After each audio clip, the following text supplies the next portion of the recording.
Good morning. So now the attention is there from everybody. This is third try. I would like to welcome you on behalf of our faculty to TU Berlin and to your master program here. And I would like to give a very short introduction to the faculty and some of the services here, and then hand over to the Freitagsrunde, who will give the more practical advices and are there for your questions. My name is Benjamin Blankertz. I'm heading the neurotechnology group here at the faculty, and our main research topic is brain-computer interfacing. So if you are interested in that, maybe we'll see each other at a course. And the pleasure of this welcome comes to me in my role as Dean of Studies that I have here at the faculty. In this presentation, I will mainly have these 4 points. I will introduce the faculty, give a few words about the upcoming term, then give some helpful addresses and services, and also some information about studying abroad.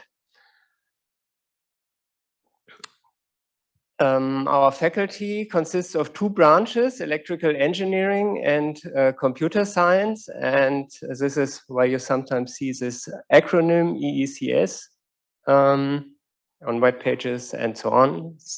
And on first sight, it might be a bit surprising that these different branches are combined in one faculty, but it is our belief and also our experience that it's a quite fruitful interface of electrical engineering and computer science, and that's the developments we can make here in this combination are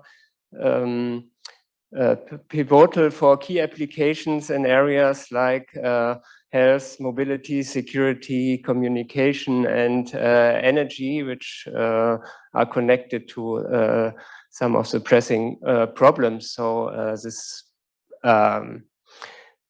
the research and also the courses we give here prepare very well for these challenges. And this is also reflected in the research profile that our faculty has with these topics, but I will not.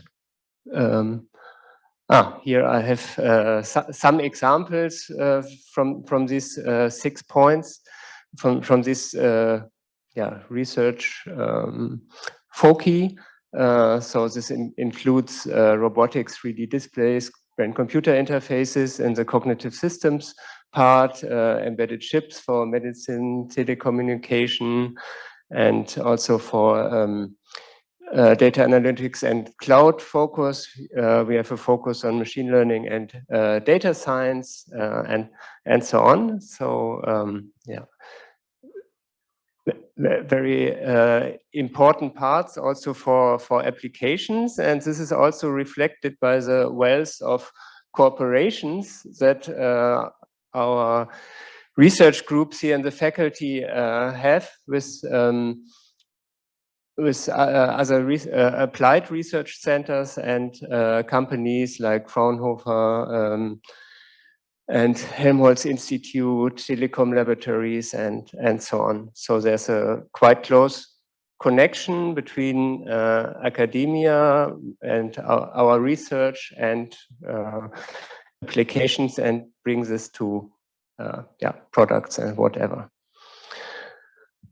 And this research profile, of course, is also reflected in our teaching and the courses. And you know our master programs, I guess, at least the one that you have chosen, which is the most interesting for you, I guess. And so here are some numbers about our faculty. We have around 7,500 students, of which around 30% are international. There are 75 professors, so the ratio of students to professors is roughly 100 to 1. So therefore, it's very important that our teaching and also the research is supported by scientific staff and by students who who support as tutors in the courses. And the connection between research and academia and more applied research and industry is reflected by the large amount of funding that groups of our faculty have, and also importantly by the spin-offs or by the rate of foundings of companies that come from TU research. So among all faculties, the founding rate of spin-offs of our faculty is the largest one. So if you are maybe interested at some point in that, get informed, because there are also many ways how TU supports starting a spin-off if it comes from research at TU.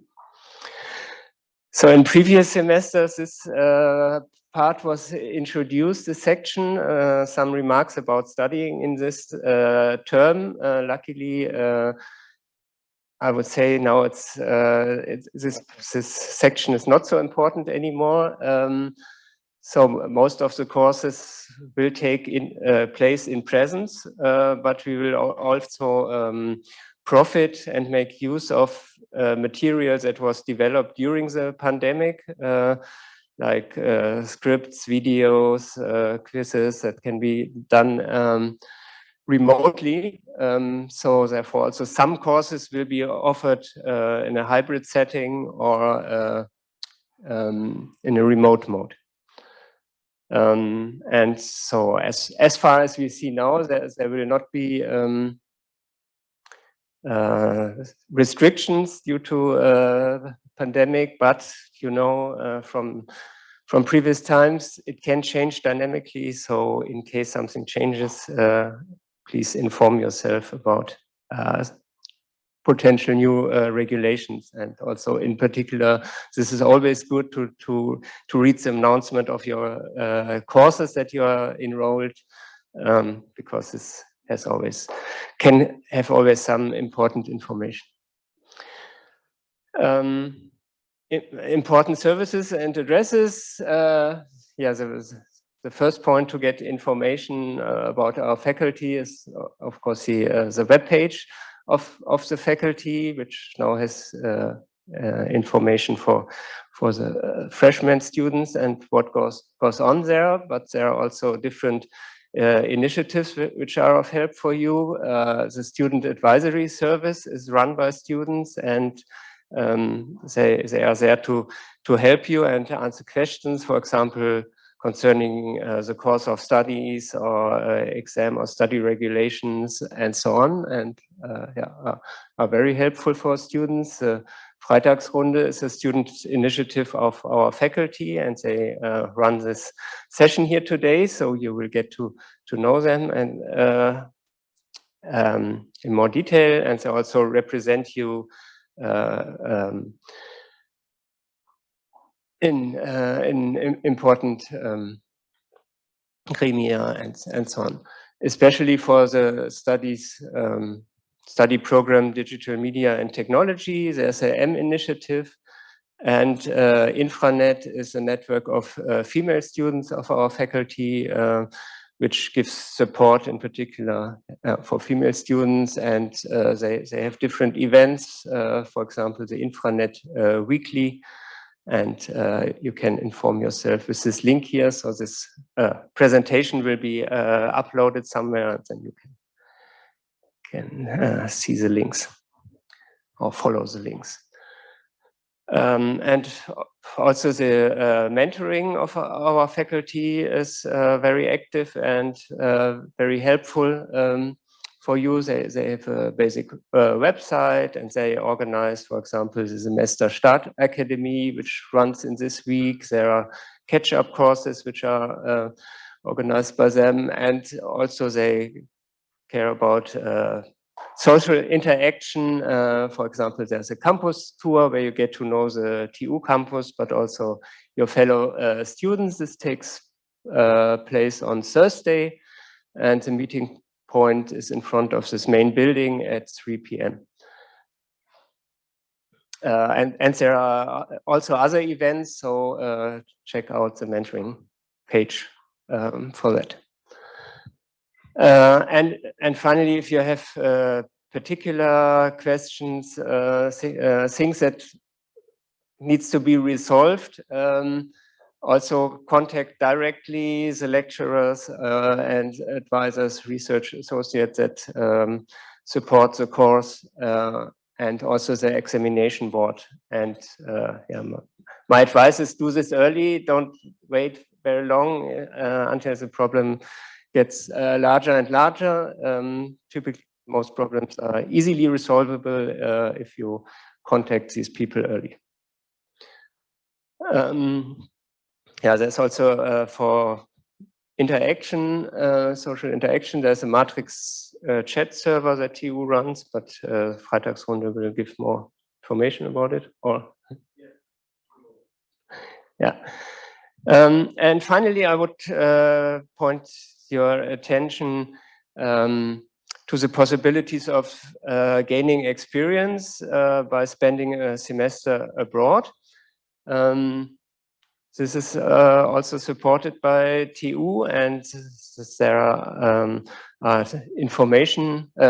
For example, you can spend a semester at a foreign university, or you can do an internship abroad, or you can even, which is a bit special, make a double track study that you get a degree at TU University plus one foreign university. And if this sounds interesting to you, you should take part in this information sessions. There's an international week of TU Berlin, April 25th to 28th, with general information. And yeah, there are different sessions also here. If you download the presentation, there's a link here that you can check out. And particular from our faculty on the first day of this week, April, is it 25th or 24th? I'm sorry, at least it's a Monday. I'm not sure whether, yeah. At 4 p.m. there's an online Zoom session with information particular from our faculty. Okay.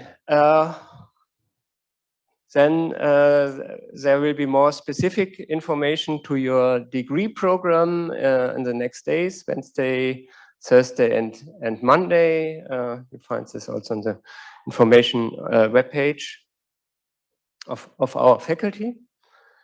And yeah, with that, I would like to wish you good success with your studies, a good start here at our faculty, and I hand over to the Freitagsrunde.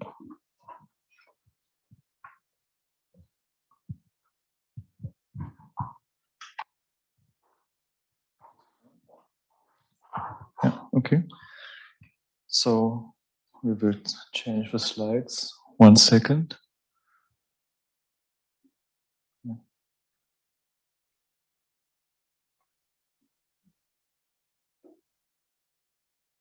Okay, so you're welcome from us. This is Magda and Gerion. I'm Paul. We are a member of the Freitagsrunde, which is a student initiative at the Faculty 4. And members of the Freitagsrunde are trying to get involved in like advising and uni politics and stuff like that, and are here today to explain your master degree program to you a little bit. Our presentation is split into 3 parts. We have the most important key points at the start, in a short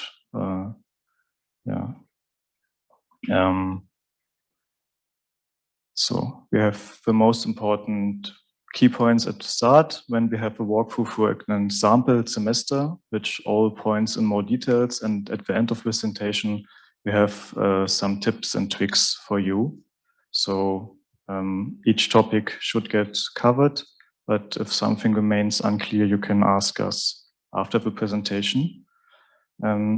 the presentation has a little bit of a dual use character, so it's helped me to guide this presentation throughout today. And if you want to look something up again later, you can find the slides online.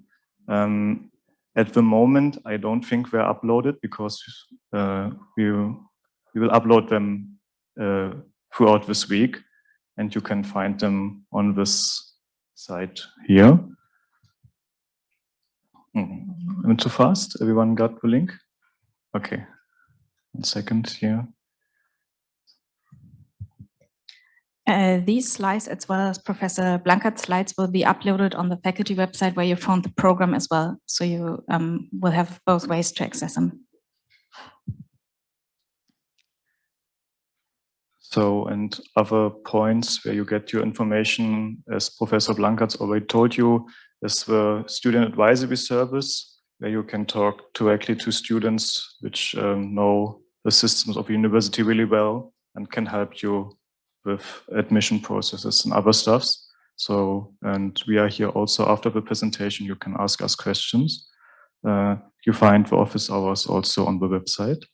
And you can visit the Freitagsrunde in the MHR building in room 0.005. It's on the ground floor. If you enter the building and go to the right side, you will find us there. The first part, like I said, is the too long didn't read the most important key points. And this is these are the points you need to get done this week, or you will have a bad start next week when your lecture starts. And the first thing is that you need to understand that the university is splitting the teaching and the organization of all the lectures into different platforms and websites. And you need to get like an understanding which platform does what task.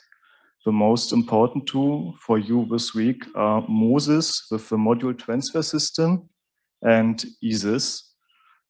Moses is the platform where you find the MTS, the module transfer system, and where you find all the modules you can take at the university with a module description, and yeah, which is important for you to find out which modules you can take.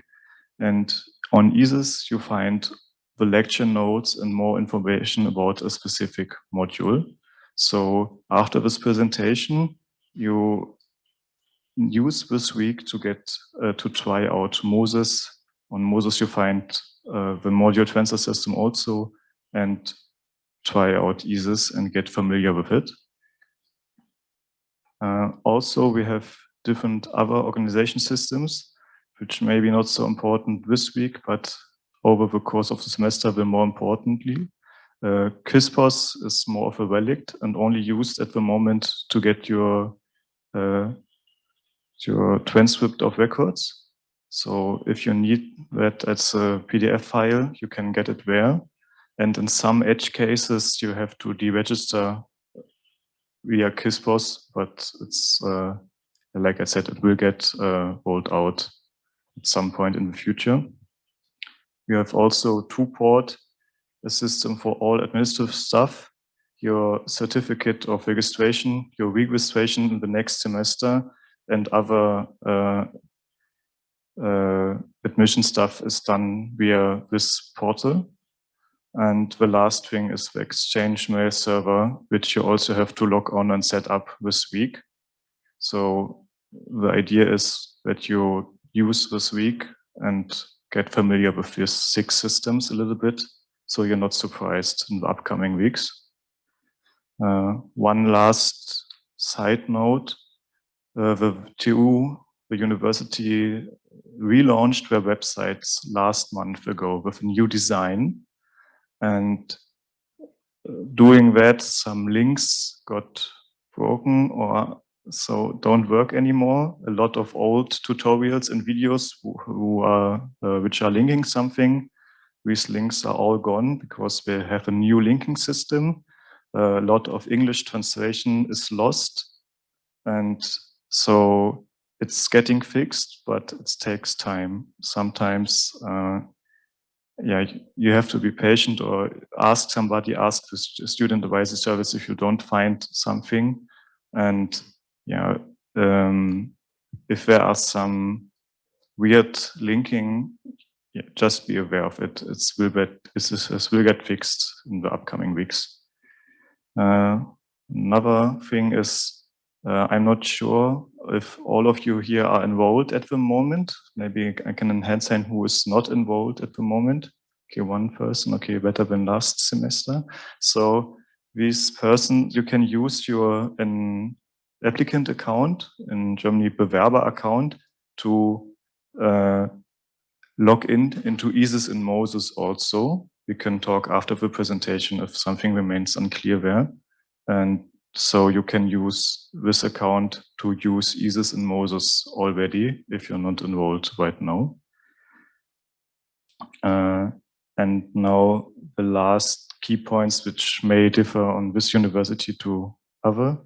You always need to register for exams, but only sometimes for courses or lectures.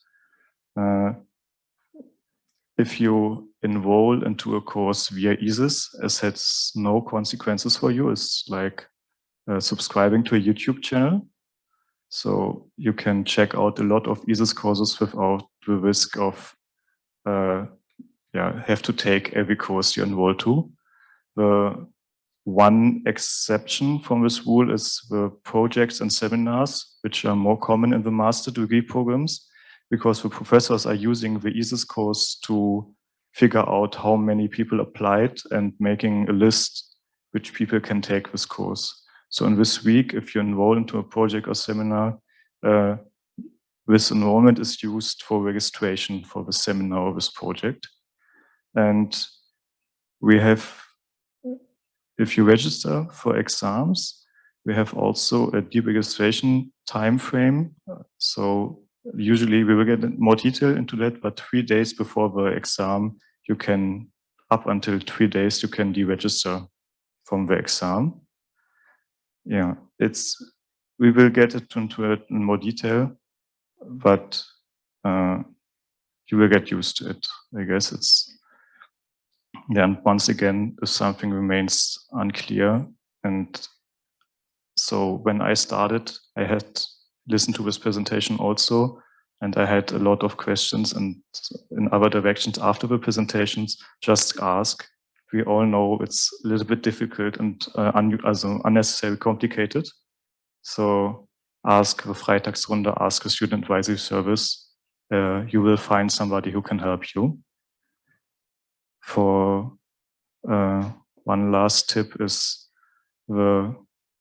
sometimes translating some words is a little bit difficult. So the university provides like a translation service, which is a huge PDF file with on one side the German word and the other side the English word, and you can work some technical and admission terms out over this PDF file.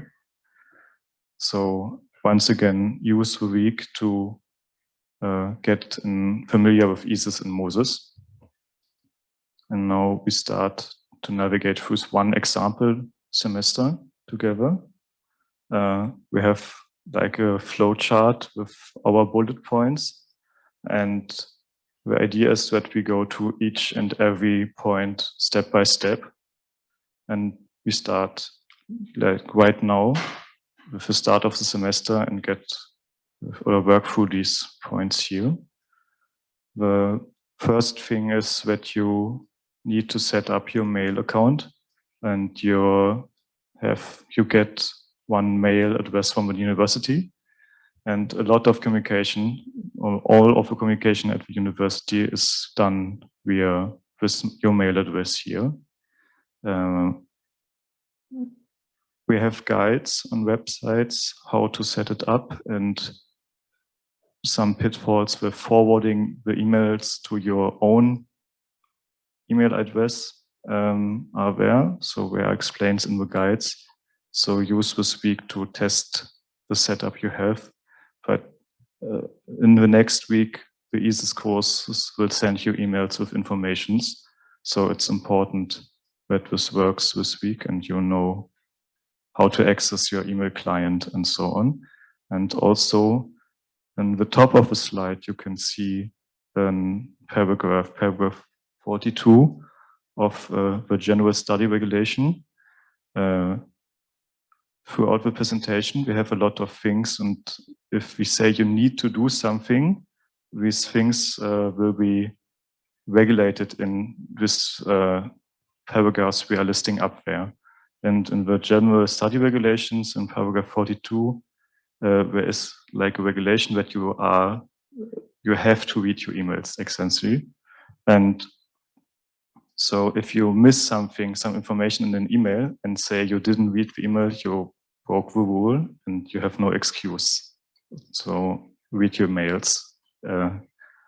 So other thing is, Professor Blankertz already told you, we have a matrix chat system. It's a matrix as a server or a chat system hosted by the university, and it's used by a lot of student initiatives and a lot more of informal groups at the university. And the first setup is a little bit complicated because you need an encryption key or generate an encryption key or set up on 2 devices. But also you have this week now to set it up. And this is the best way to get in touch with the Freitagsrunde, for example, and also other parts of the university. And I would give it a try, it's helpful. We also organize via Telegram and other messenger services, but it's just one more, I guess. Okay, one thing at the start of the semester, you maybe want to get familiar with the campus. We have a campus map online with all the building IDs. So if you are unsure which building you have to go to, you can look it up there. You can also find all the student initiatives there, and you can find student cafes where we will talk about these places in more detail later. But if you are unsure where something is, you can look it up on the campus map. You can also find places to study besides the library online. So over the whole campus, there are rooms where you can work, do your homework, and we have rooms with PCs. So if your laptop broke or something, you can work there. And yeah, we are like all over the campus and sometimes a little bit hidden and not so obvious where they are. So use the website to find them. A little bit of advertisement for us. So the Freitagsrunde also has a room, like I already told you. And you can meet us in the MHR building. It's on the north side of the campus. And you can buy drinks there, for example, or if you have questions throughout the week, you can visit us there. And some other examples for places to chill or meet other people are the one picture is the Café Sheila. It's behind the math building, where you also can find drinks and talk to someone. And we have like a group who is doing the university cinema or the Unikino and using the lecture halls to show movies.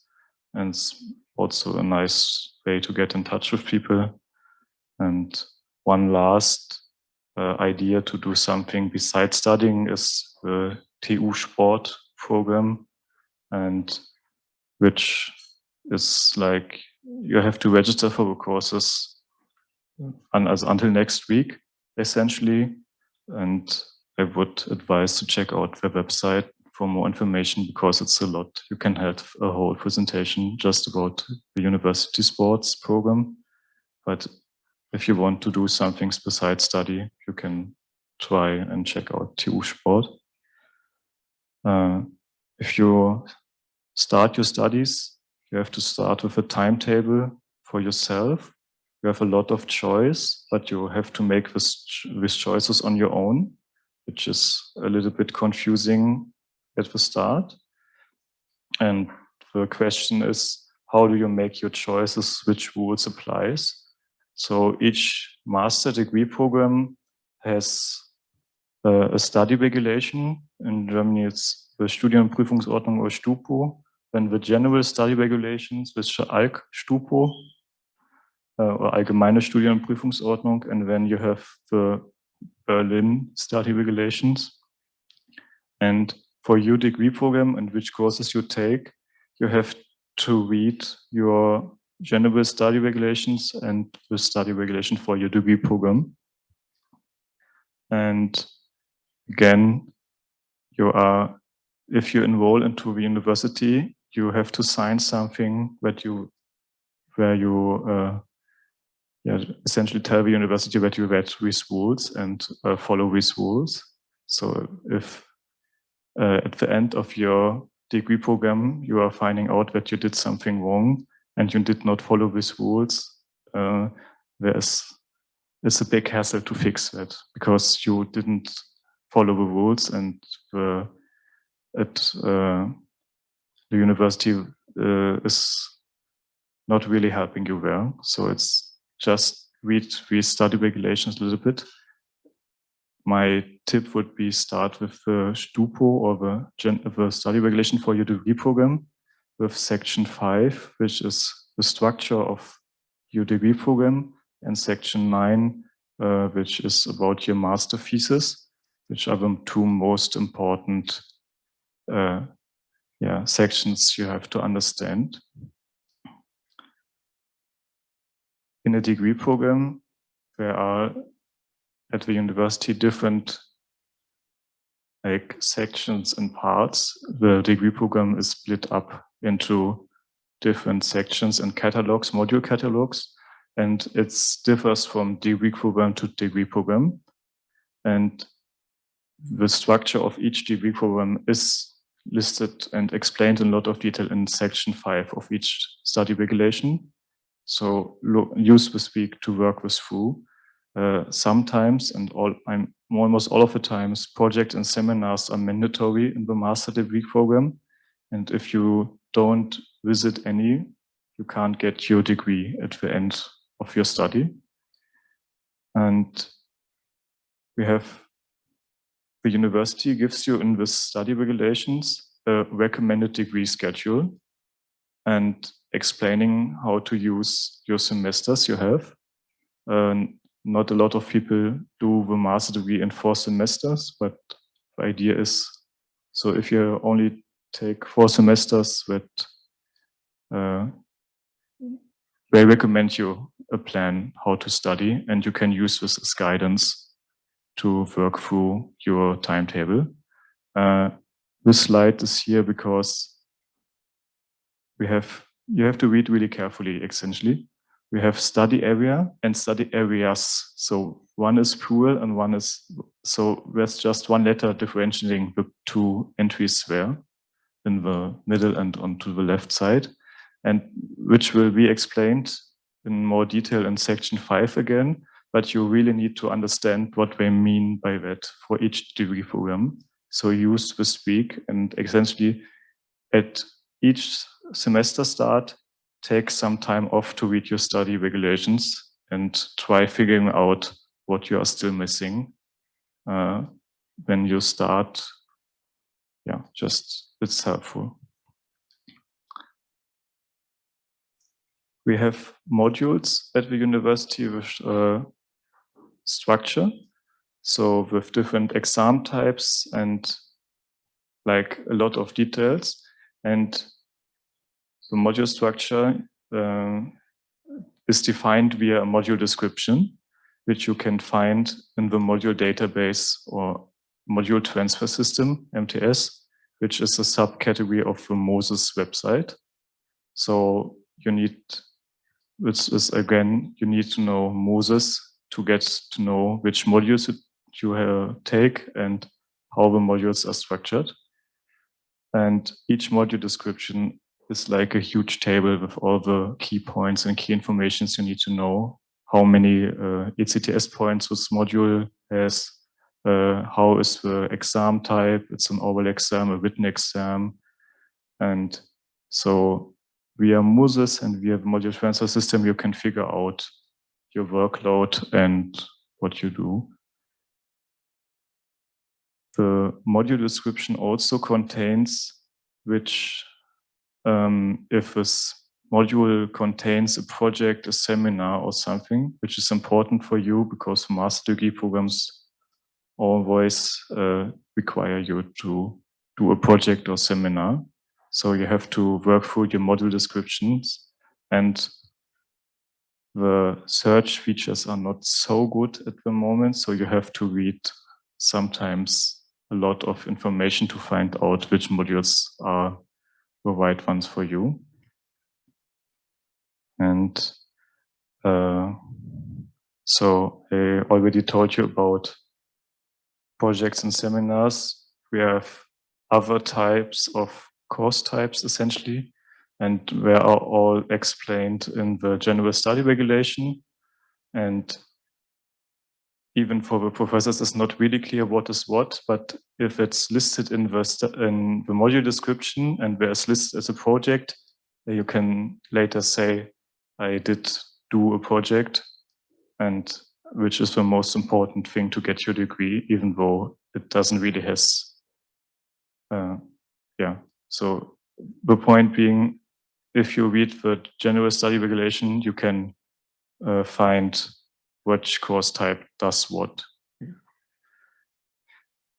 Besides the module transfer system, we also have a course directory and room directory. So if you chose a course, you can look up where this course takes place.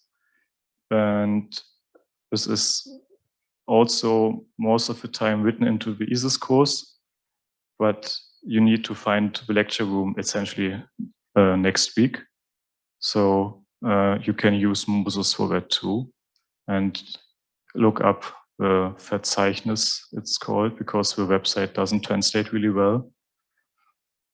And here's one example for a bachelor module with a lot of tutorials. So you have like a timetable, and each lecture is listed there, and you can filter for an individual week or for the whole semester and can plan out where to go to.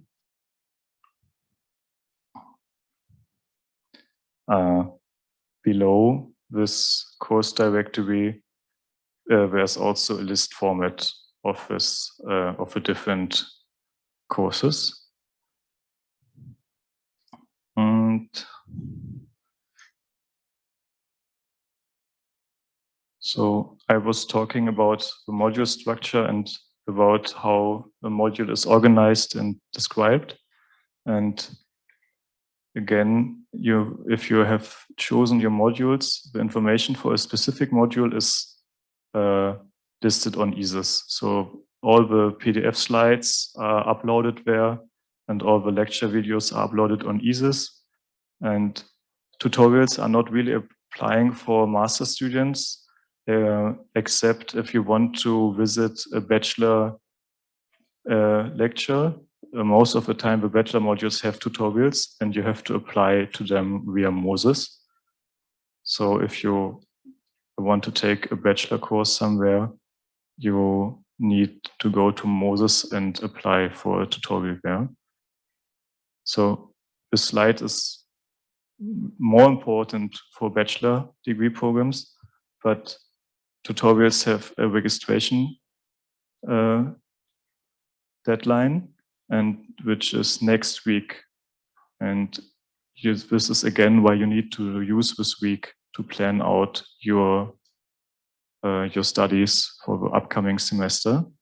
If you miss this deadline, it's not impossible to get into a tutorial, but it's a lot more difficult because the university has to make room management and needs to know how many people are applying for a tutorial.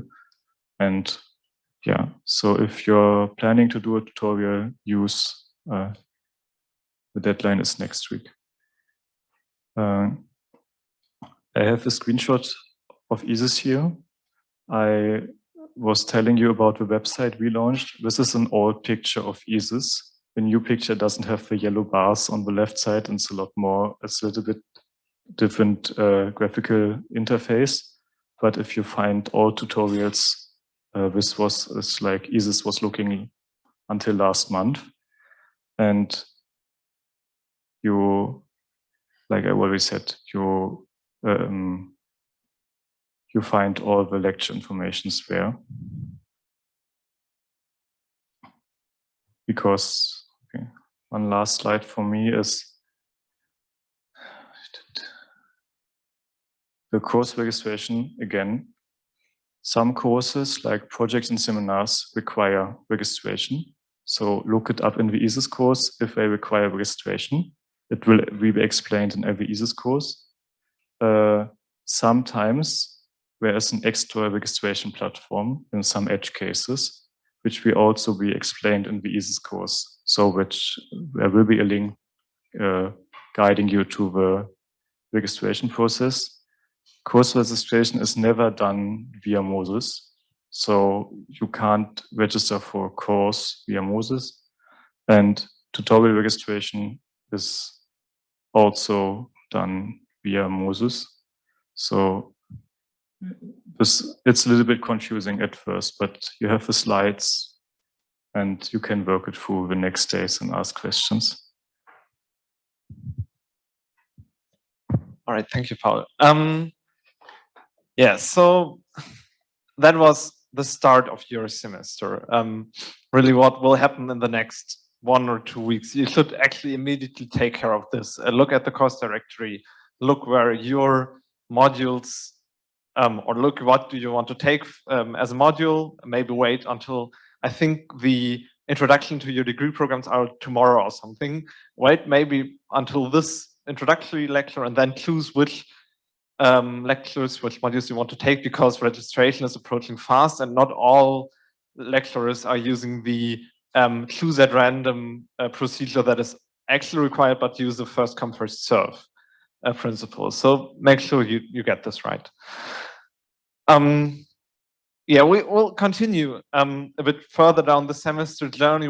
We actually are taking you to today, taking you through today, and now we'll have a look at what happens at the lecture period. So yeah, of course, courses start, and then you'll have your introductory lecture usually in the next week, where everything's laid out, what will happen through the semester. And yeah, if possible, you also get some information on who's actually giving you the lecture and an email address and so on and so forth.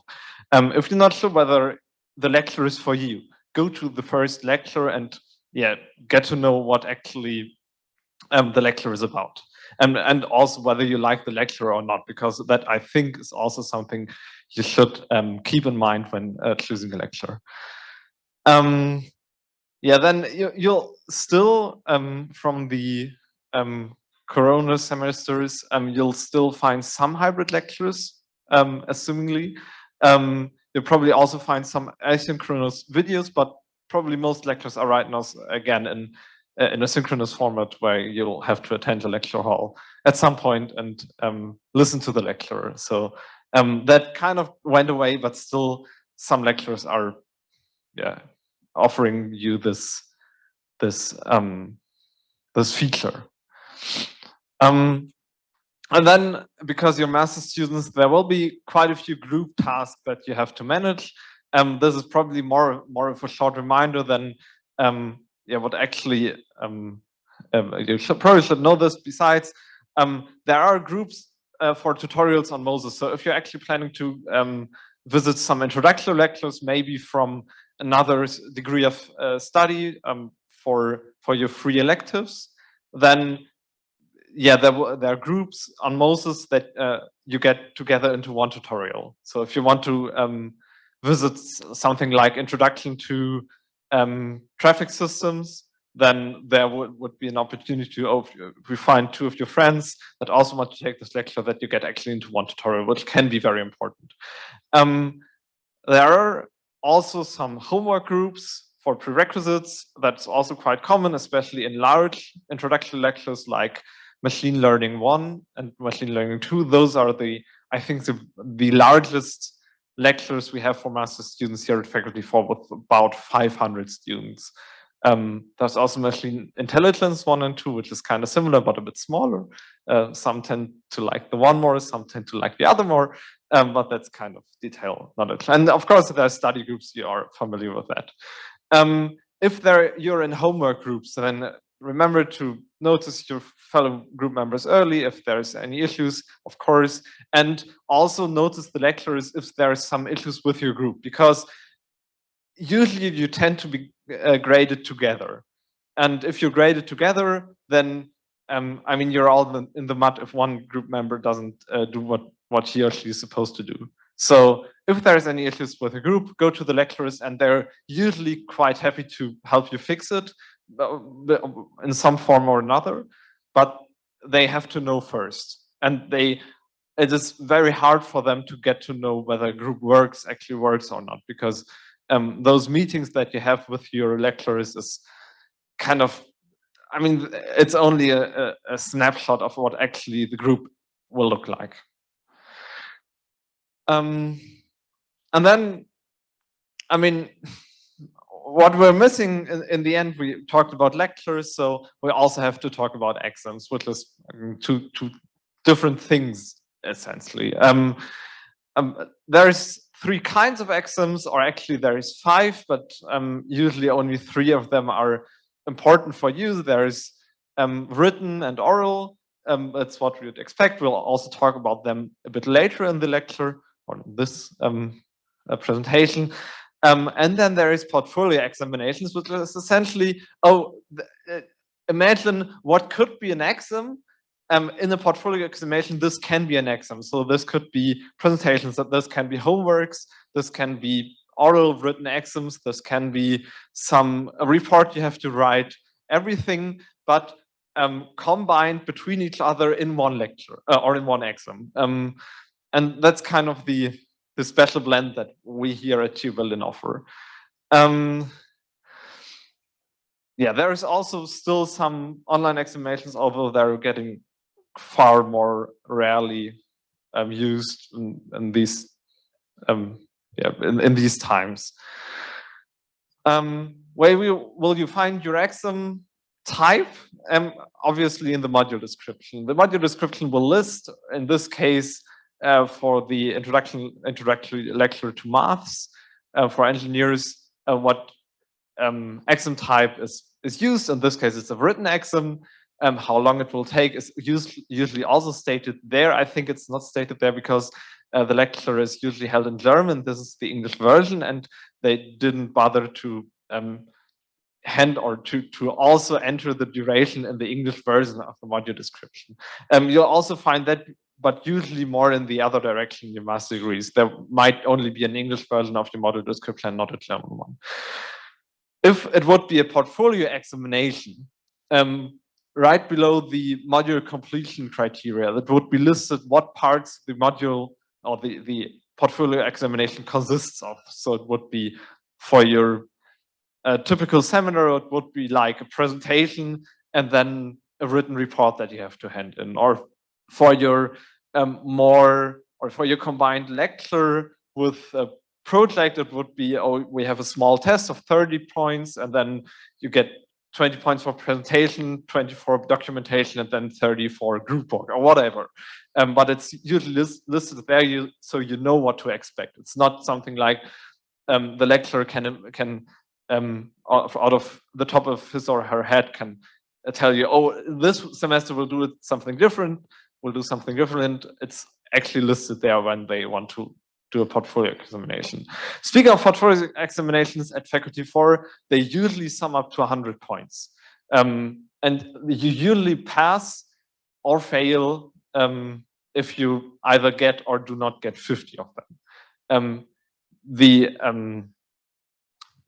list of grades, or the Notenschlüsse, how we would call it, is listed in the module description. So you also know what to expect. There is no hidden something in there, or at least not something hidden in that regard. What is very important, though, is portfolio examinations, due to their nature, have usually a very early deadline for registration and also deregistration, which means that if you're in a portfolio examination and you think, oh, I want to like do 5 courses this semester, and it's all 5 portfolio examinations, and they all have a registration deadline of usually end of May, sometimes also end of April. You really need to listen careful to the lecturers. Then, yeah, if you're registered and in June you notice, oh, I'm not able to complete my all of my lectures, then you essentially have a very big problem, because you cannot deregister anymore.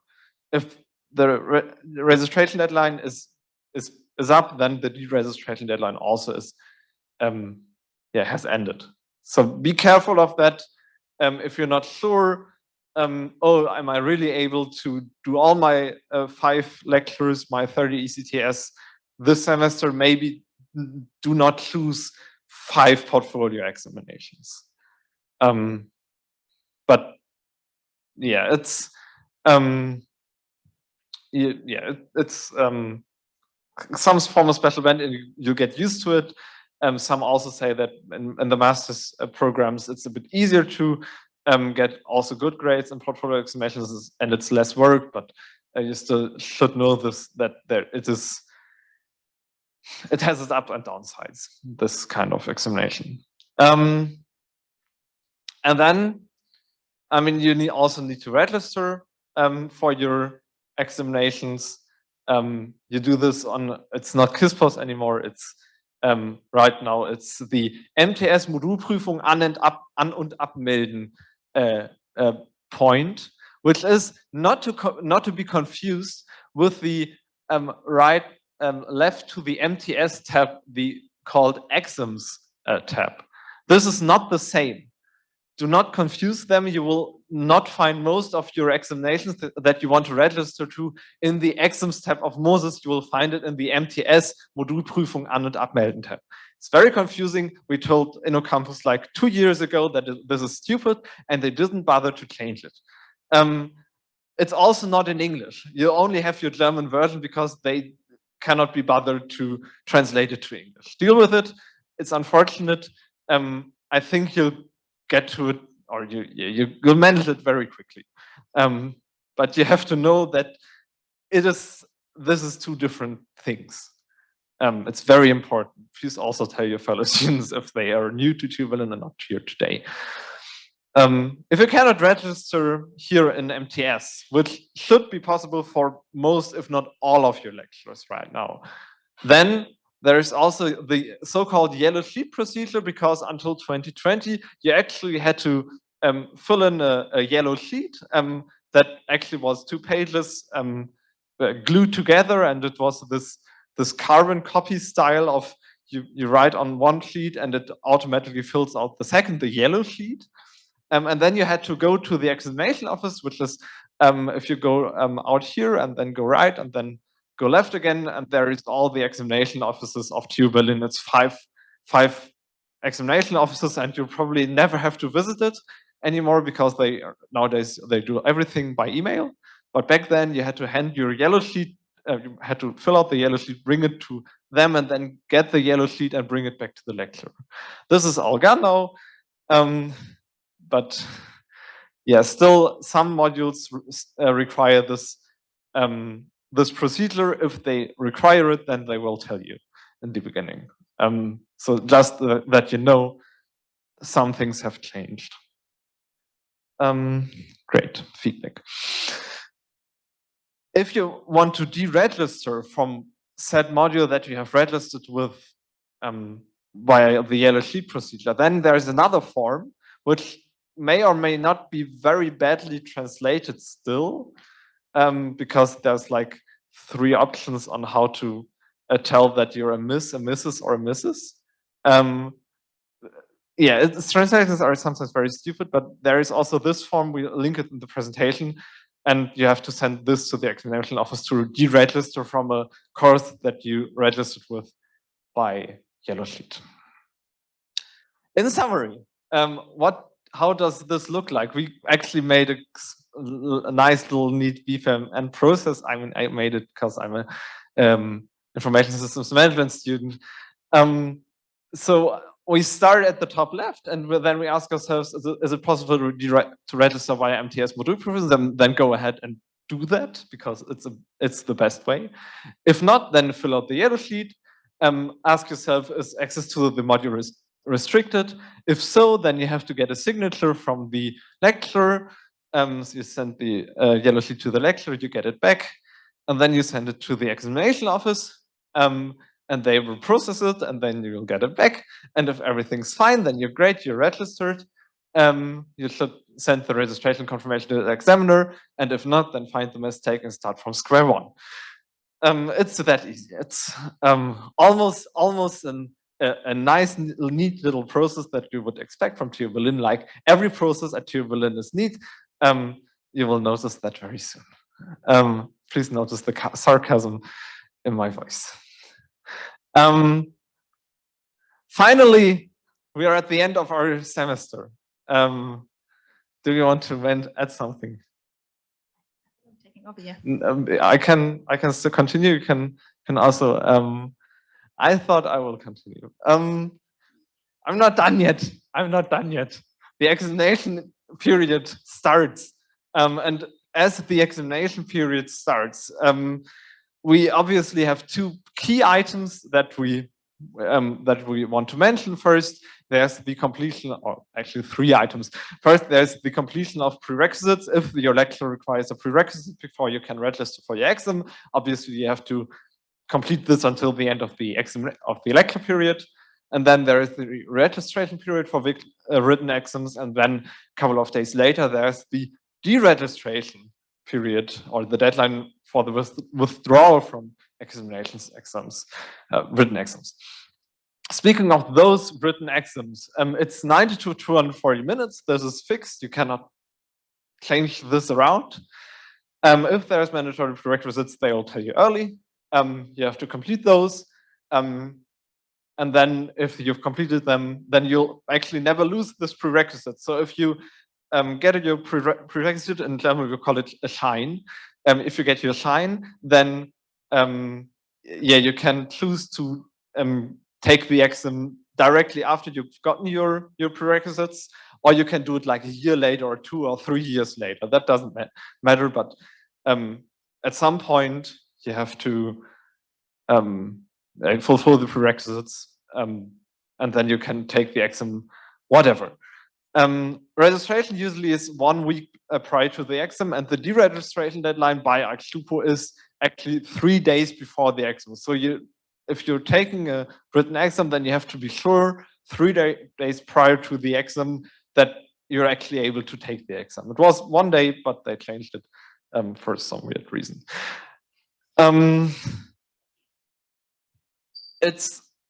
I mean, obviously, if there's something looking fishy in your exam, then please tell us, because then we can act on it. If they have some weird reading time, or they're doing something very stupid in the exams, please tell us.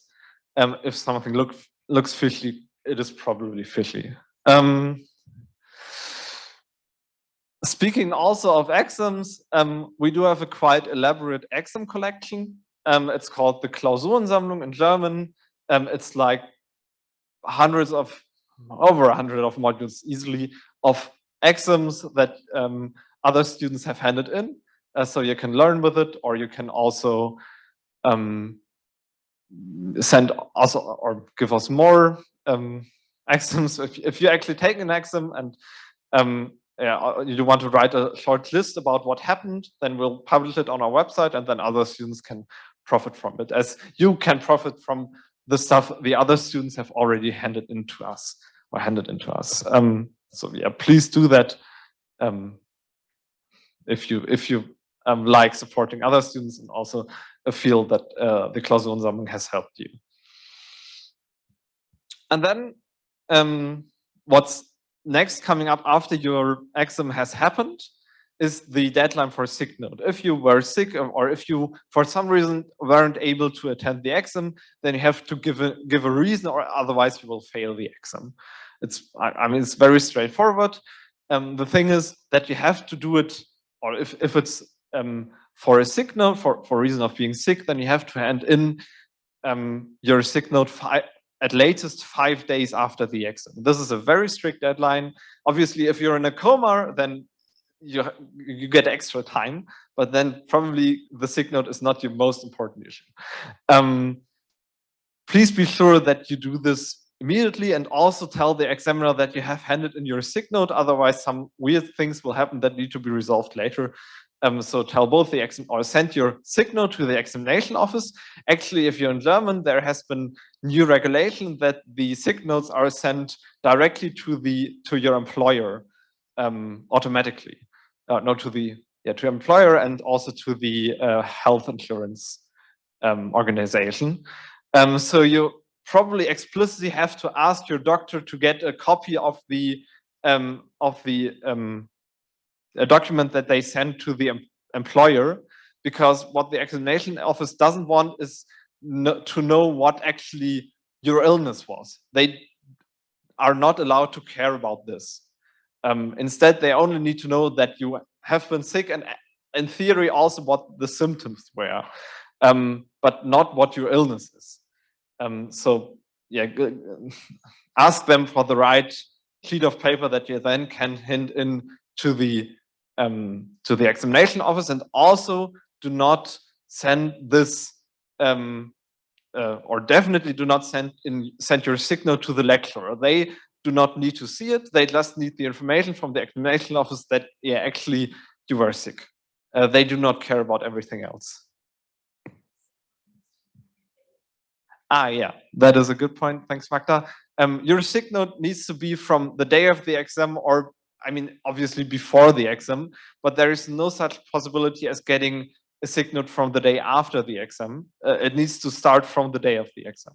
That's very important. There are exemptions when you're in a coma and then weird stuff happens, but then you have another condition that usually is not that difficult to tell the examination office that actually you have a different condition. This does not only apply to you being sick, it also applies to other reasons. The regulation states a wichtiger Grund, an important reason that you have to stay away from the exam. These other reasons could be a court appointment, a childbirth by your significant other, a marriage, or death of next to kin. Those all are valid reasons for not attending an exam. Then you don't need to be sick, but you have to give your reason why you couldn't attend the exam. Please also note that. Then KISSPOS, we mentioned it before, still is kind of handy for some things. It's especially handy for viewing your transcript of records. It's actually the only reason why you should log into KISSPOS anymore. Check that your grades have been submitted in there. Especially with this new process of you register on MTS Modulprüfungen and not anymore on KISSPOS for exams. It's also from a lecturer's side sometimes not easy to enter your grades into the system. So please, at some point after the exam, obviously, like maybe 1 to 3 months later, it will take some time for them to enter the grade, but do not wait 2 years. Ask or look whether the grade has been entered into the system, and if not, ask your lecturer or the examination office, one or the other.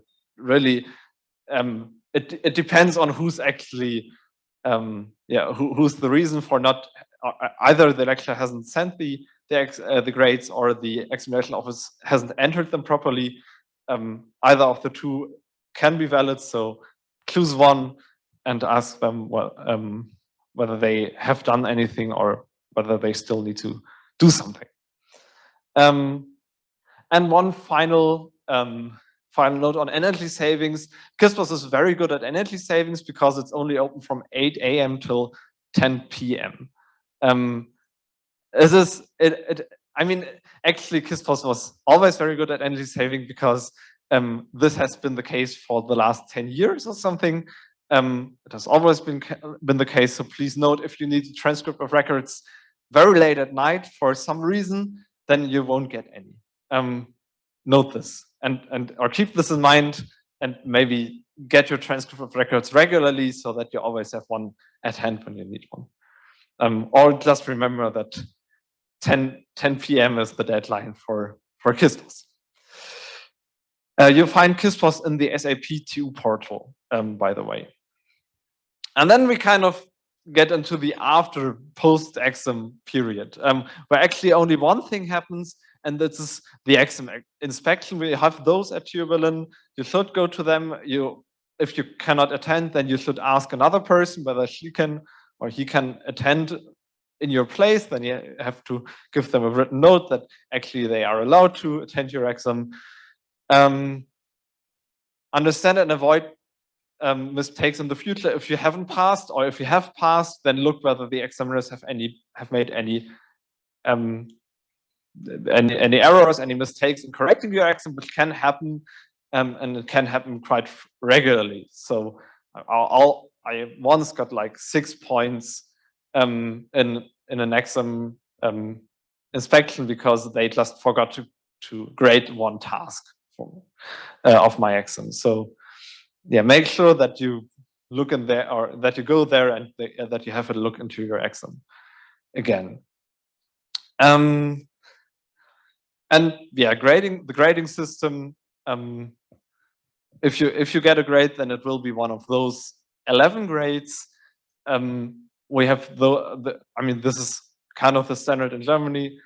So if you're from a German university, then you know what to expect. If you're not from a German university, then actually this is the grades. You'll get used to them. There's also a pass-fail system, where you either get a pass or you get a fail, and not all of your graded exams actually count towards your final grade of your degree, which is something hopefully your program coordinators will tell you in the next days.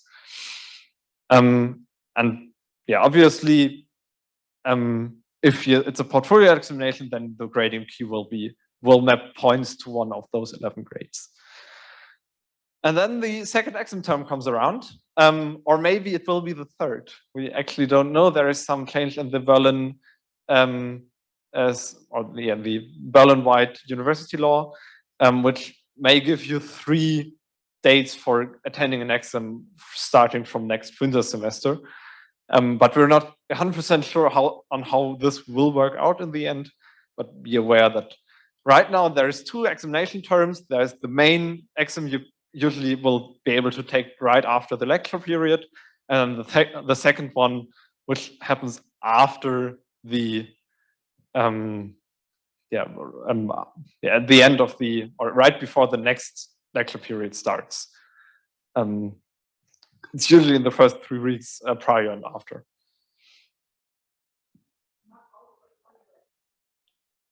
Yeah, and this also may be different for portfolio examinations, as Mark rightfully points out. Portfolio examinations are special, and some will only offer 1 date, which is kind of legal and kind of illegal at the same time, which makes it very difficult to not go into much detail. Speaking of, if you have if you have actually failed an exam, which hopefully will never happen, but if it does, then you have 3 attempts to rectify your mistake. The last attempt is oral. In the last attempt, you'll sit in front of 2 professors, which will ask you questions on whether you're actually you know the stuff of the course or you don't. There's actually a further attempt if you then attend a so-called Studienfachberatung, which is an interesting process. Then you get a 4th attempt, which is also presumably oral. We actually are not 100% sure. If you actually will need this 4th attempt, please go to the student advisory services, and they will help you do the correct things, because then you have to go to a special kind of student advisory service to actually get this attempt. Thesis attempts are 3 of a count, so you get 3 attempts for your thesis.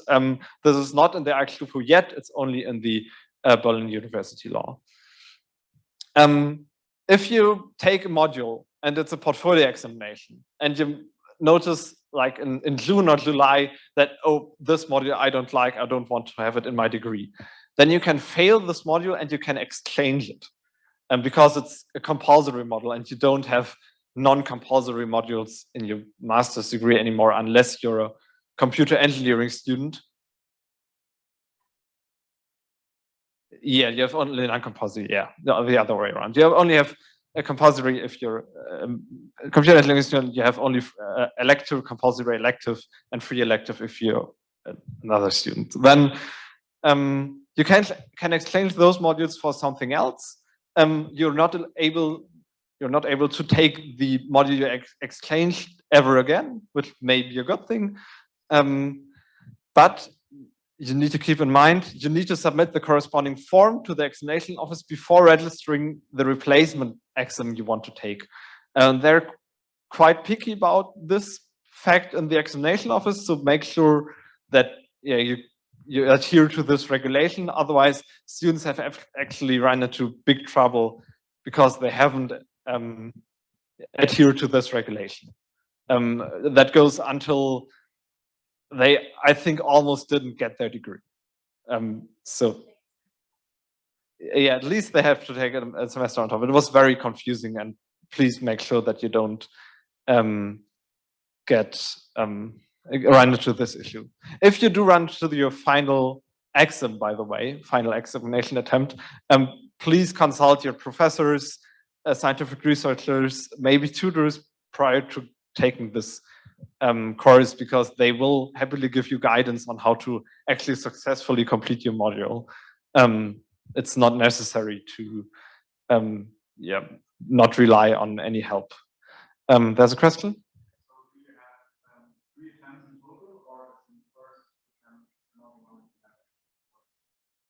You have, I mean, both is true. You have 3 attempts, and then there is this attempt that you get in addition to the, by attending the student advisory service meeting. But yeah, there is no free shot, by the way. This kind of went away last semester, probably, maybe not. There is a free shot still for bachelor students, but you're not bachelor students, so we don't need to talk about this. Yeah, and then there's finally we get absolutely to the end of the semester, which will actually need to happen kind of before the end of the semester. You need to re-register, and this is very important because if you don't, then you'll lose your matriculation, and you don't want this. You can find all the details in the HowTU portal. And you can re-register without a penalty fee until the end of the lecture period. And with a penalty fee of like 1994, you can actually re-register until the end of the semester. But the money has to be on the account of TU Berlin at the day of the end of the semester. So please make sure that you re-register early enough. And please make also sure that there is no hidden quirks that you also have to fulfill. Sometimes you have to hand in your certificate of that you actually are enrolled at a health insurance company. Sometimes there's additional requirements, and you should take care of this.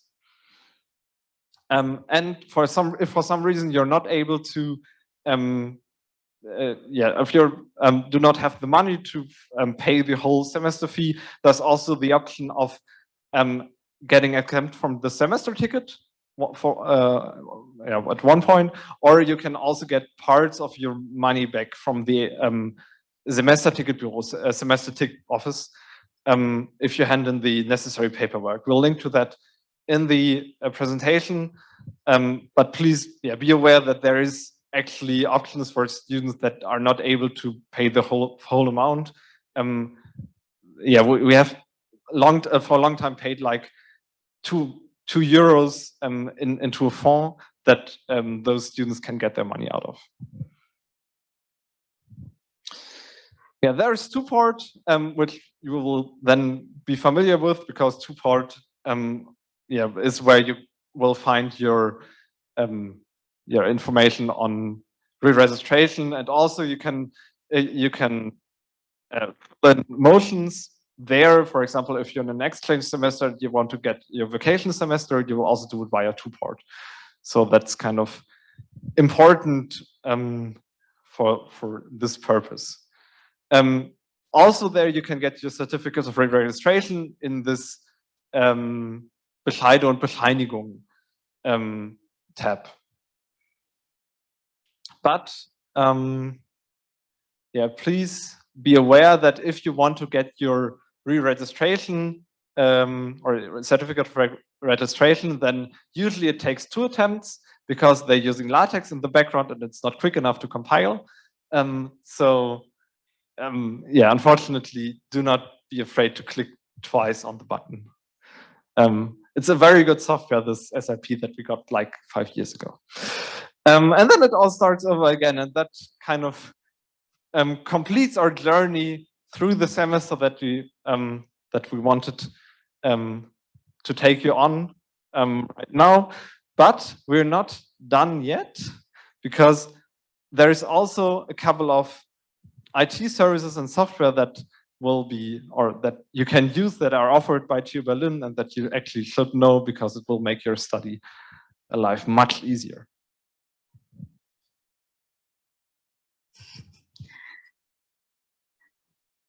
So, IT services. TUB Cloud is our own cloud service where you have, I think, 50 gigabyte now as a student, or is it 50? If you work at university, you get 200. And we have, das war der falsche. Wo geht's rückwärts? Welcher von den Knöpfen ist rückwärts? Ja.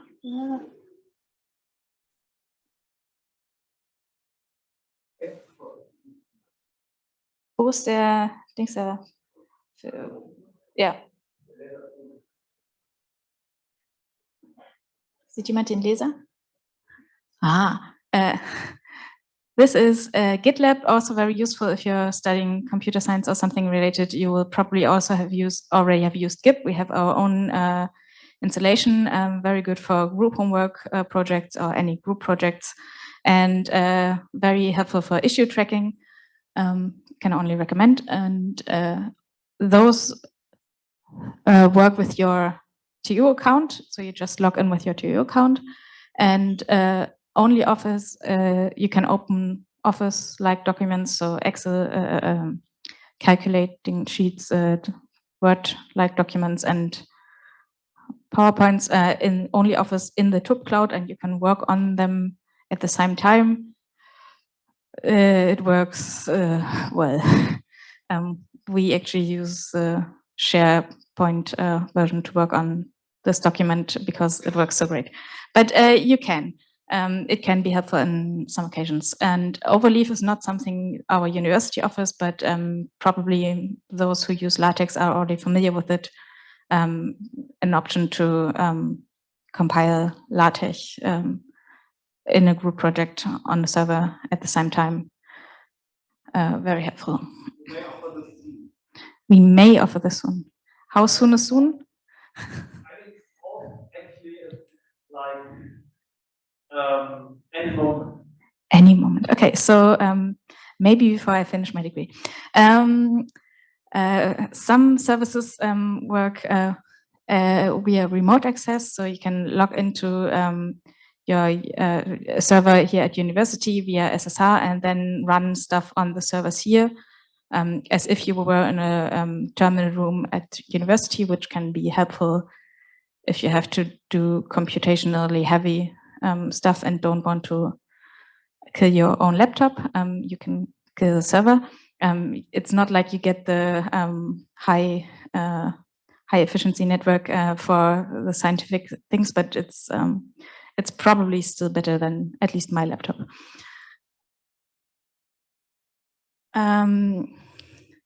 You can get Outlook 365 via the university, except that at this moment the email setup for registration doesn't work, but at some point it should work again, so keep an eye on that if you need an Office copy. And you can get MATLAB through the university if you need it for your classes, or also if you don't need it for your classes. Check the ZECM website. Zentraleinrichtung Campus Management is the name. When we upload these slides, all these images are links, so you just click on them and then you're at this. Okay. Who do you talk to? You can talk to us. You can talk to us about your problems, but you can also talk to us about other things. We also have a kicker and some table football set up and some drinks and snacks in our room. So come by and spend some time with us. And yeah, you can talk to us if you have problems. Sometimes we can help sort it out with the professor. Sometimes we can guide you to the place that might be able to fix it. Like the ASTA has a service that's very helpful. And yeah, generally, if you have questions, feel free to ask. And also ask us if you don't know who is the person to ask for your problem. We don't know everything about this university, but quite a lot more than the average student and even some professors. So yeah, come by. And we provide an anonymous feedback service where you can put in your feedback via website, and we don't get any email address or something. We do get an IP address, but we never divulge that. And yeah, if you want to leave some anonymous feedback, you can do that there. It can be positive as well as negative, just in case you ever feel your lecture was wonderful. You can use that. And yeah, we might have some tips and tricks from having been here a while and learned how to work with this wonderfully organized university.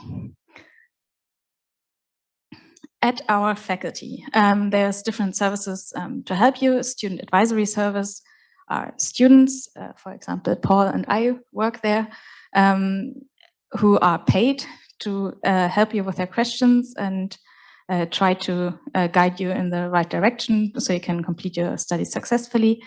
There's some mentoring services, which is basically two people who organize different things. As mentioned earlier, very much earlier, the Semester Start Academy has maybe some interesting courses for you. Check out the website mentoring on the faculty website. And for anything that's not like for the not course or study related stuff, they are usually the persons to go to for the around it thing. But they also offer information day on final thesis, which I would highly recommend you visit the semester before you want to write your final thesis, which will be find announced on their website as well. And yeah, there's an officer for women and gender equality where you can go to if you want. And Wolfgang Brandenburg is our representative for the studying abroad programs. He knows all the ins and outs of these programs. So any questions you have in that regard, talk to him. And we have the examination board. There's the examination office, which is central, which is in this building, which does the administrative part. And then there's the examination board, which is our faculty who take decisions on individual cases and like if something is like if you need an extension for a deadline or something, this would be the examination board. Or if you want to transfer credits from a previous degree program to your current one, that would also go via the examination board. The problem is it's currently not staffed with secretarial staff. There are appointed members, which are professors and students and research assistants, but they are not going through all the 250,000 emails. That's normally done by office workers, and both just resigned. It's going very well.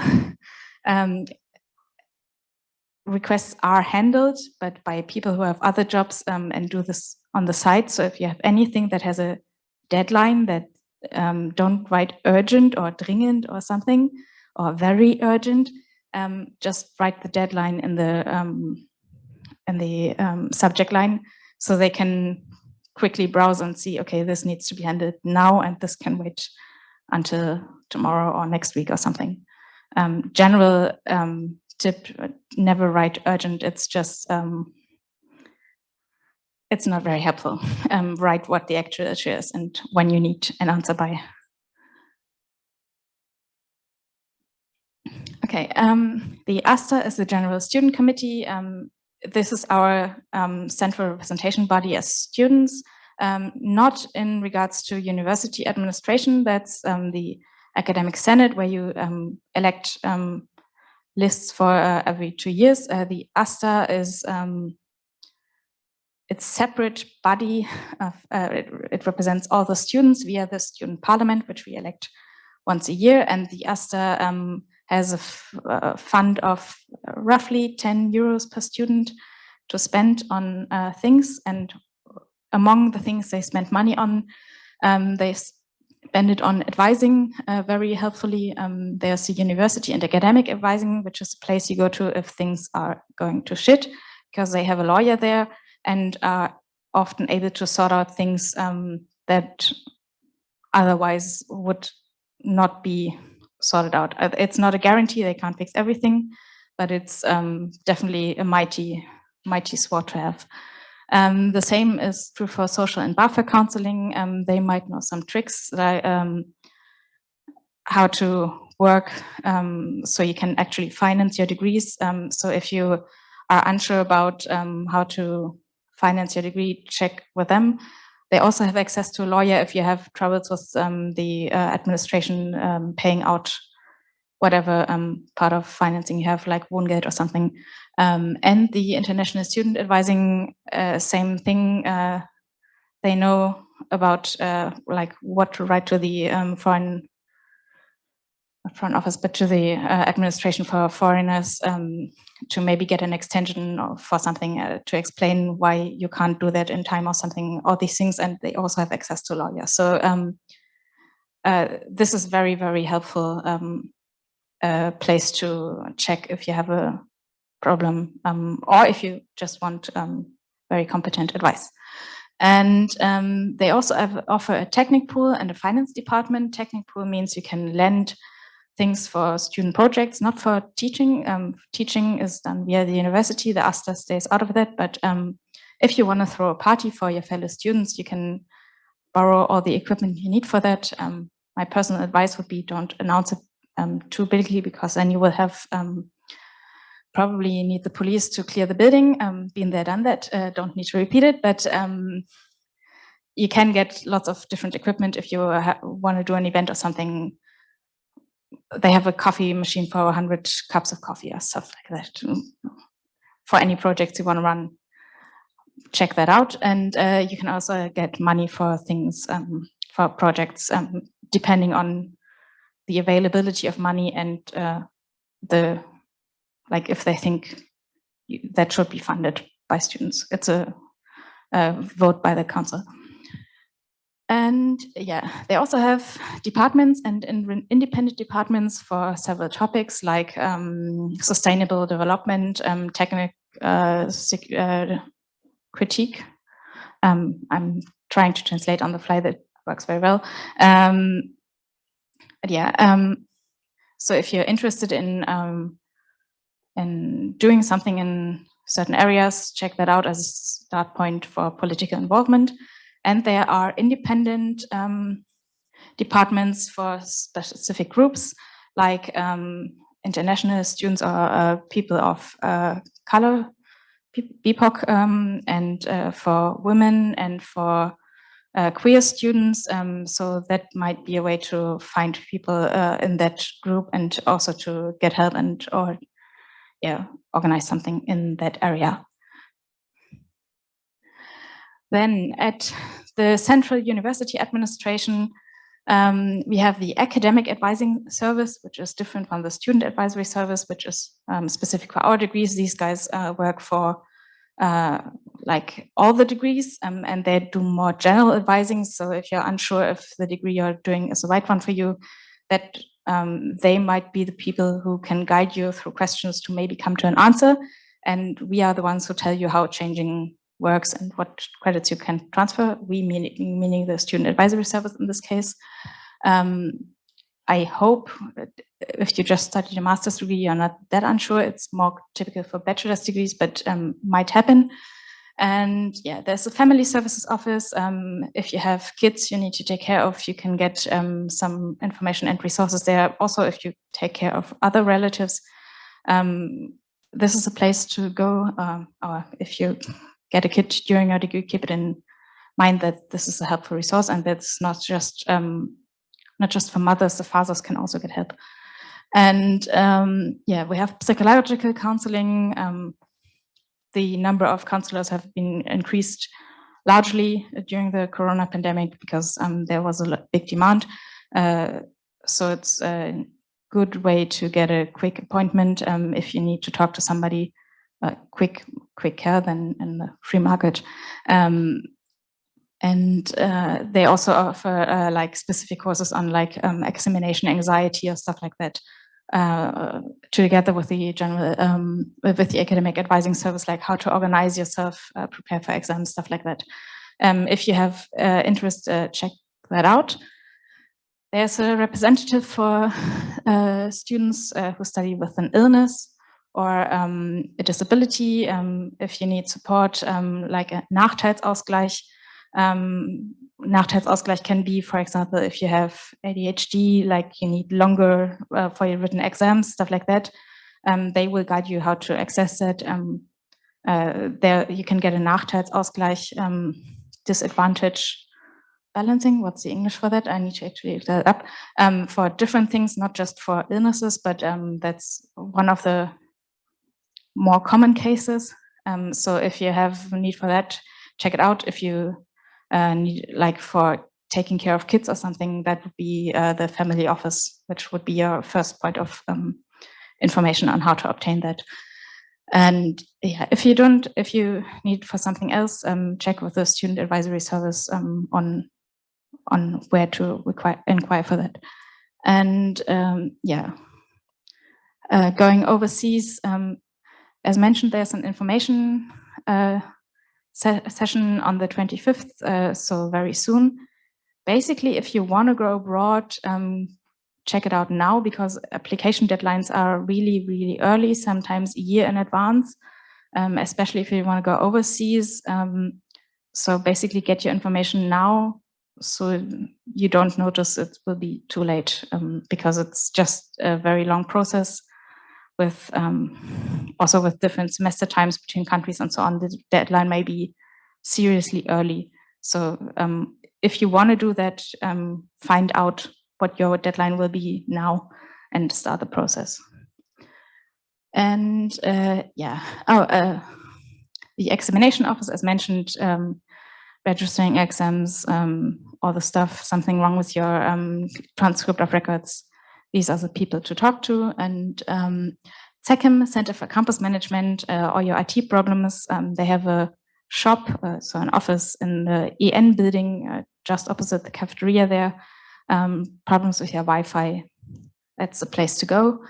And we have a program, Introductory for refugees. If you are a refugee and studying, then it might be via this program. Or if you know somebody who needs this information, let them know. It's quite helpful. And yeah, we do have a library. They won the prize for the best library last year. So they are probably above average. They also have very nice social media and let you know about all their everything that's currently going on. They have short lectures on different topics. And you can always go to them with it if you're looking for advice on how to find specific literature. And there's also the option to recommend the acquisition of books. It's not like they will always buy the book you recommend, but they will take it into consideration. And you can, like, if your lecturer suggests book A, but it's not in the library, you can tell them, and they, if they have the budget and so on, they might actually make it available. So that's very good to know. And they are very nice people. And yeah, you can book a working carol in the library to work on your own which might be helpful for some people who want to study in silence and without coffee. I heard that's possible, but I don't believe it. Anyway, the Studierendenwerk. The Studierendenwerk is a federal statewide organization of students. Everybody has to pay a membership fee, which is part of your registration and re-registration fees. And they offer student housing in very limited numbers. They offer the cafeterias on campus, and they offer counseling. They offer psychological counseling, also much faster than the average appointment to get. They offer counseling on student financing. They are actually the service who run the BAföG administration for the federal state of Berlin. So these are the people who do it. So they know very well how it works, but maybe these are not the people who tell you how to work around issues. They might, but they also might not. So that's the AStA is helpful. If you have an issue with them, maybe check with the AStA. And yeah, they offer counseling on academic writing, which might be interesting. They offer workshops up to, and also individual counseling. Like if you wrote text, you can get somebody to review it, not for spelling mistakes or content errors, but for like the structure of writing, the presentation of your arguments, stuff like that. Very cool service. And they have a big culture department. There's a choir that you can join. There's different events, game nights, excursions into the wild Brandenburg surroundings of Berlin, all kinds of things. Check that out. And yeah, the cooking show was introduced during the Corona times when you couldn't eat the lovely Mensa food at the Mensa. You could learn how to do it at home. Now you can go back to the Mensa and eat it here. Lucky us. And yeah, if does everybody have an apartment, a place to stay? On their website, there's also links to find public housing in Berlin, like the public housing companies, which might be helpful because it's some private office a bit not so nice sometimes. So public housing, you get the you won't get scammed. Let's just say it like this. Yeah. Other tips and tricks. The academic quarter. Every lecture, tutorial, lab, blah, normally starts at quarter past. CT cum tempore. Even if it says from 10 to 12, it will start at 10:15 and it will end at 11:45. This is not true for exams. And if you want to go to a university committee, those also don't start at quarter past. But if not specifically stated, like the lecture of physics for electric engineers, which starts at 10 and ends at 11:30, everything else will start at quarter past and end at 1:45.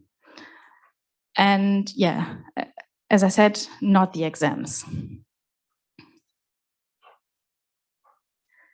And yeah, this is a pretty big university. You've heard about 7,500 students at our faculty alone, and overall we are about 35,000. There's tons of buildings, and it can get very lonely, so try to find people so you're not alone. It's very very helpful to navigate these sometimes slightly confusing waters, and also makes life generally happier. And one occasion to meet your fellow students, except like now, is to attend the Masters Roundtable, which is directly after the campus tour that is taking place on Thursday. So if you can make it, I would recommend coming there. And generally, like the student cafes are a good place to meet other people, not necessarily of your exact degree or the same time in the degree, but there's students.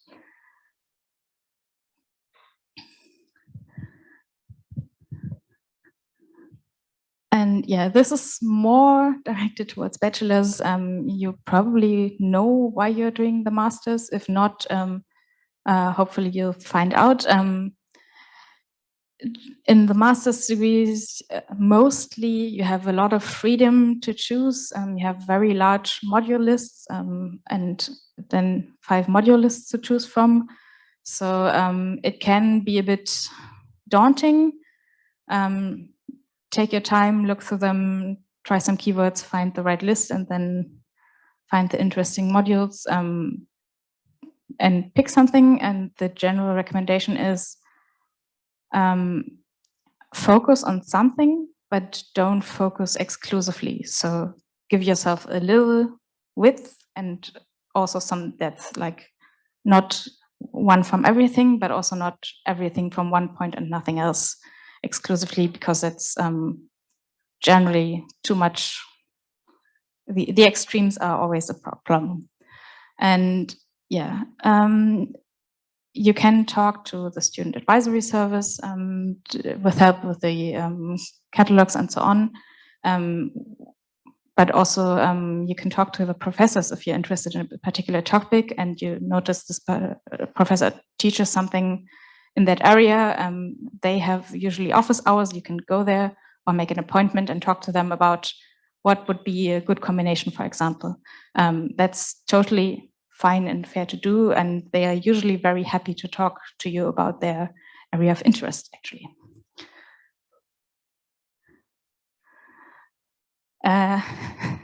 You will need to write a master's thesis if you don't want to be an internal student, or at least. And finding a thesis topic can be difficult. Taking a seminar or project with a chair you are considering for your thesis is a good way to test them out, like get to know them, get to know their work, also get contacts. And some lecturers require you to have heard some of their courses for writing a topic at their chair, or some professors.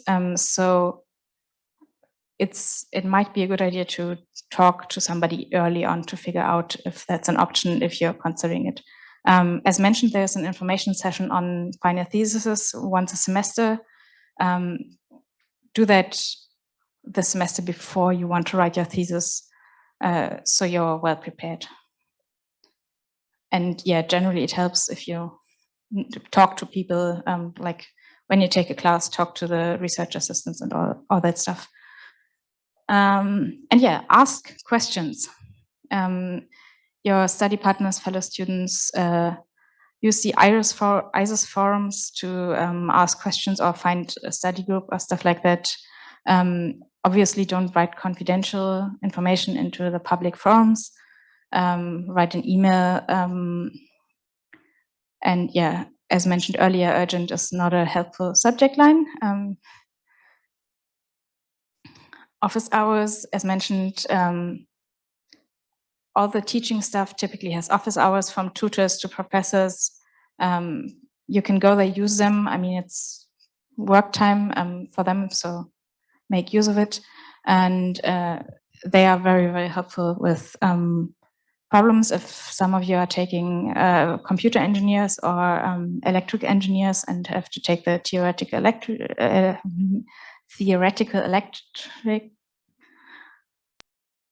Elektrotechnik classes, for example, the office hours in these classes are wonderful resources.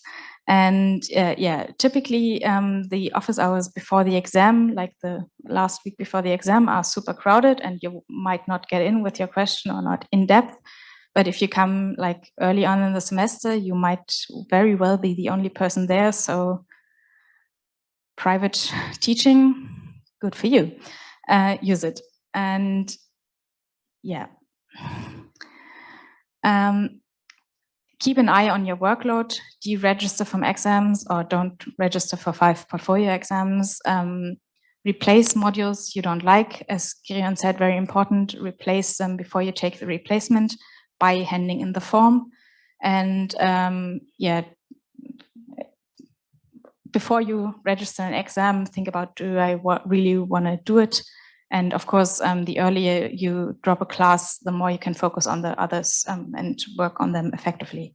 But you've all done a bachelor's degree, so probably you've figured out that already. And yeah, have some fun despite studying at this university. And yeah, compensation for disadvantages, as mentioned, for different things. Talk to the advisory services to get a guide on how to obtain these and how the system works. Plagiarism, copying from unknown sources without citation will get you in trouble. If you get caught in exam cheating, the second time can lead to exmatriculation. It shouldn't be like an there's a system more or less and all that, but avoid getting in the situation because nobody wants it. And if you're unsure about how to cite, require assistance early on. And yeah, keep an eye on the allowed. Some exams allow you to take material in, others not, open book, closed book, or like, can you use a calculator or not? And the master's probably, you're familiar with it, but keep an eye on that. And yeah, professors also know about ChatGPT. Tell you what do I do or that's allowed now. Yeah, if you're unsure how and how to use it or when to use it, ask them for their recommendations actually. And yeah. As Paul mentioned, read your study and examination regulations. It's really not a fun job to be the person to tell you at the end of your degree what you thought was the end, that you haven't completed all the requirements and that you have to study at least one semester more because you missed several rules. So actually read them, but this is not a novel. So read the table of contents and read the important paragraphs. As Paul mentioned, paragraph 5 is where like all the things you have to do are written down, and paragraph 8 is where it says what goes onto your final grade. Paragraph 9 is regulations for your final thesis. So read those 3. The rest, if you're interested, read them, but those are the ones you should read, and the same applies for the general study and examination regulations. There's a lot in there, but you're already enrolled, so skip all that stuff and read the part on exams and the relevant stuff on examinations. Use the table of contents to look things up. So you can skip at least 30 or more paragraphs. And translations of the general study and examination regulations are expected to be available later this month because there was an update, and the study regulations, at least for the English-speaking degrees, should be on the faculty website in English. The official binding version is German because, but there's a translation into English for computer science and information systems management, so you don't need to torture yourself with Google Translate of the study and examination regulations. And yeah, generally, if you want to break the rules and still succeed, you need to know the rules and how the system works to cheat it. So read it. The final word, finally. We are about to release you. Before that, we want to show you a variety of our logos. Because we don't have just one, we have 10 or so by now. You can also get stickers of most of those in our room, so come by if you want to decorate your laptop or something else. And we have a website, freitagsrunde.org. We have an email list that you can subscribe to for regular information and reminders like, please read, register, or these things. And we have a Matrix channel. We have Twitter, Instagram, and Facebook. I'm not sure anybody still uses Facebook, but if you do, we even have that. And yeah, most of the content of this lecture is available on a website called Uni ABC. It's every winter semester it's printed in German, but the online version has German and English, which is also good to get translations in some cases. The English version is not as complete as we like it to be, but it's a work in progress. If you want to help, come talk to us. Help is very welcome. And yeah, in the meantime, it should already be very helpful to figure out some stuff. If you can, yeah, uniabc.freitagsrunde.org. And yeah, welcome to our faculty. Don't forget the roundtable on Thursday. And yeah, have a good time and enjoy your degree.